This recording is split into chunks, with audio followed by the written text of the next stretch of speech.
Akiumagario ni atongoria matiganite President William Ruto ni atongoretie miango ya kuruguria waki wa thoko ya Njoki-ini kaunti-ini ya Taita Taveta kuria heanite muigana wa shilingi milioni 10 cia guteithiriria waki-ini wa thoko iyo. Huyo contractor nimemwambia hii kazi ni kazi kidogo.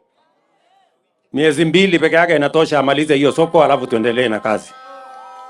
Hiyo ameanzisha, alafu akimaliza ya pande ile, wale wananchi wako pande hii wahamie ndani ya soko ndio nijenge pande hii.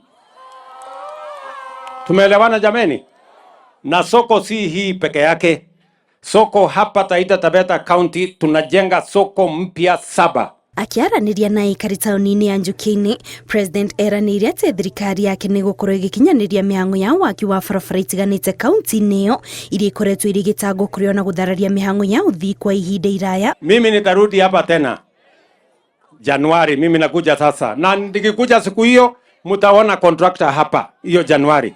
Akuja anyoroshe hii barabara na tumalize hii barabara kabla ya mtihani ya 2027.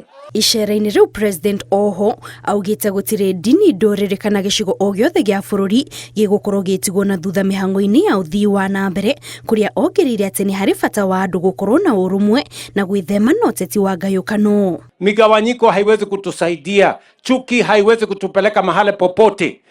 Tukiungana, Waswahili wanasema umoja ni nini? Si umoja ni nguvu jameni? Tuungane sisi wote. Ndio hivyo ndio mimi nimesimama. Ndio nimesema hata saa hizi tumetengeneza serikali ya kuunganisha Wakenya wote. Hakuna haja ya kubagua hawa na wale na sehemu hii na sehemu ile. Sisi tunataka kuwa ndugu moja. Kama mtu wako na mawazo akuja achangie hapa ndani, ndio tuweze kutembea tukiwa pamoja. President oho ni atongoretie mihango ya kuruguria tabarĩra ya utambia wa thitima kuri mĩciĩ 800 ya gĩcigo kia ubunge kia Wundanyi kaunti-ini ya Taita Taveta. Ngiribotera Inooro TV, njĩtagwo Kate Muthoni.